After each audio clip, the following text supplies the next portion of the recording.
There are 3 ways to win a Legend mixed martial arts contest: knockout, judge's decision, or submission. Let's take a look at some of the more common submissions used in the ring.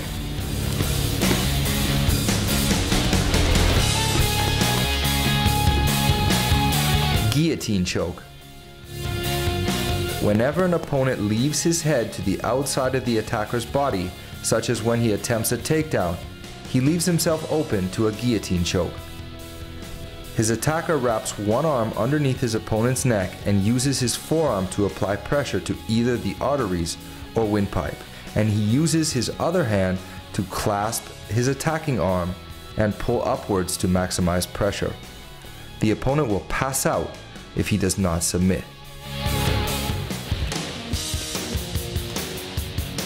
Rear naked choke. The rear naked choke is a submission executed from behind the opponent. The attacker first takes control of his opponent's back. He places one arm around his opponent's neck so that his bicep pushes against one of the main arteries and his forearm pushes against the other. By using his head and the other arm to push his opponent's head forward while squeezing the neck, he cuts off blood flow to his opponent's brain.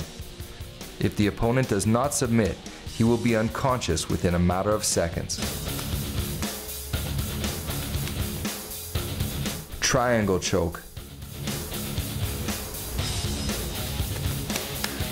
The triangle choke is a submission commonly executed from the full guard when the attacker is on his back with his opponent between his legs.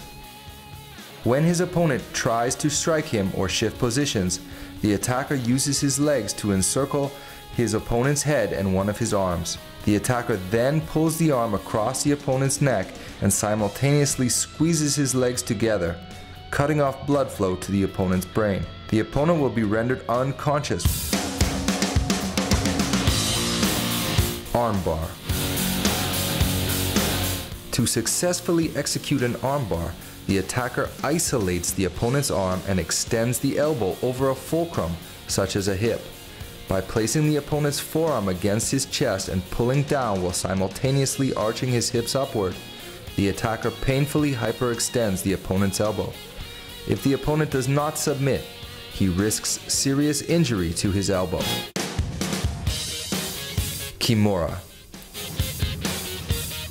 In the Kimura, the attacker grabs his opponent's wrist with one hand and then uses his other hand to reach around his opponent's arm and grab his own attacking hand.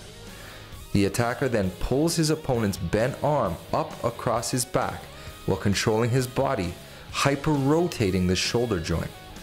This lock is extremely painful, and if the opponent does not submit, it will result in serious damage to his shoulder and arm.